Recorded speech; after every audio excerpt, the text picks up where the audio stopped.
సత్యోత్తమం. ఈరోజు మరో దేవుని వాక్యంతో మీ ముందుకు వస్తున్న మీ సత్యోత్తమం. యెషయా గ్రంథము 11వ అధ్యాయం 1 నుండి 10వ వచనం వరకు.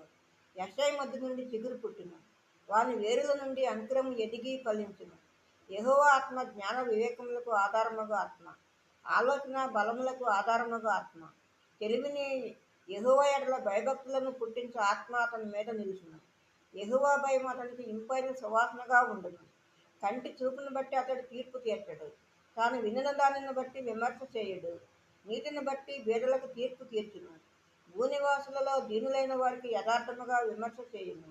తన వాగ్దండము చేత లోకమును కొట్టును, తన పెదవుల ఊపిరి చేత దుష్టులను చంపును.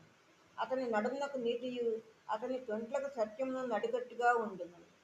తోడేలు గొర్రెపిల్ల యొద్ద వాసము చేయును, చిరుతపులి మేకపిల్ల యొద్ద పండుకొనును. దూడయు కొదమసింహమును పెంచబడిన కోడియు కూడుకొనగా బాలుడు వాటిని తోలును.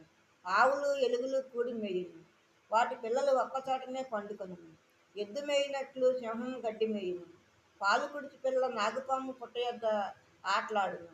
మిడినాగు పుట్ట మీద పాలు పుట్టిన పిల్ల తన చెయ్యి చాచును.